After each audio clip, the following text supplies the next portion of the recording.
Harsha Hospital, Center for Plastic and Cosmetic Surgery, liposuction, tummy tuck, breast surgery, lip, chin and nose correction సేవలు.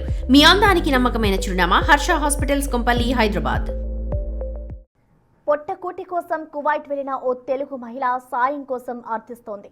Iran bomb దాడులతో వణికిపోతున్న ఆమె ప్రాణభయంతో కాలు మెలిదిస్తోంది.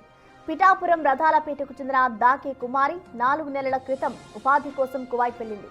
అయితే ప్రస్తుతం అక్కడ నెలకొన్న పరిస్థితులతో ఆందోళన చెందుతోంది. తాము ఉంటున్న ప్రదేశానికి సమీపంలోనే బాంబులు పడుతున్నాయని భయపడుతోంది. AP CM Chandrababu, deputy CM Pawan Kalyan, మంత్రి లోకేష్ స్పందించి తనను ఆదుకోవాలని కోరుతూ ఓ వీడియో రిలీజ్ చేసింది.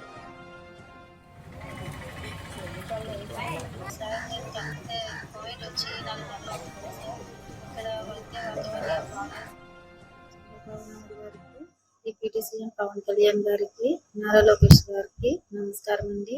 నా పేరు దాకే కుమారి సార్. మాది రథాలపేట పిఠాపురం ఏరియా అండి. సార్ నేను కలిపితే కోవిడ్ వచ్చి 4 నెలలు అవుతుంది సార్.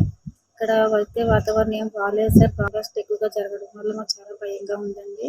చాలా మంది అయితే ఇంటికి వెళ్ళిపోయారు సార్. మా పరిస్థితి అయితే ఇక్కడ ఏం బాగోలేదండి. ఇక్కడైతే ప్రాబ్లమ్స్ వల్ల మాకు చాలా భయంగా ఉంది సార్. ఏ క్షణాన్ని ఏం జరుగుతుంది అన్నది ఏం తెలియట్లేదండి. ఇంటి దగ్గర నా పిల్లలు 3 చాలా భయంగా ఉన్నారు సార్. వాళ్ళు చాలా భయపడుతున్నారండి. దయచేసి నేను మా ఇంటికి వెళ్ళేటప్పుడు మీరే చూడాలి. కుమారి వీడియో చూసిన కుటుంబ సభ్యులు ఆందోళన చెందుతున్నారు.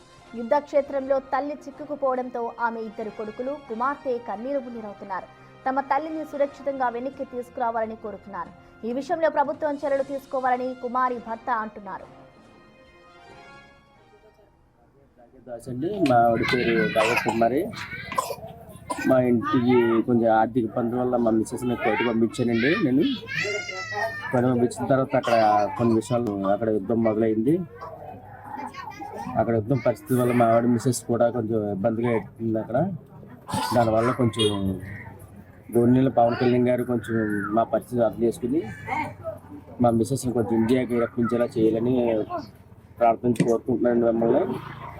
2 పిల్లలు మాకు. ఆ పిల్లలు అమ్మ అని అడుగుతున్నారు. అక్కడ పొద్దున్న పిల్లలు భయపడుతున్నారండి. కొంచెం మీరే కొంచెం దయదలిచి నా భార్యని కొంచెం ఇంటికి రప్పించేలా చేయాలని కోరుకుంటున్నాను పిల్లలు గారు మిమ్మల్ని. పిల్లలు కూడా మంచి చిన్న పిల్లలండి మాకు.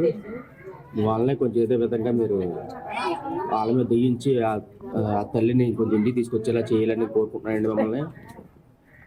మా మిస్సెస్ మీరు ఎంత కొంచెం గౌరవంగా నా దగ్గర చేస్తారో నేను అంత అలాగా మిమ్మల్ని ప్రాధేయపడుతున్నానండి.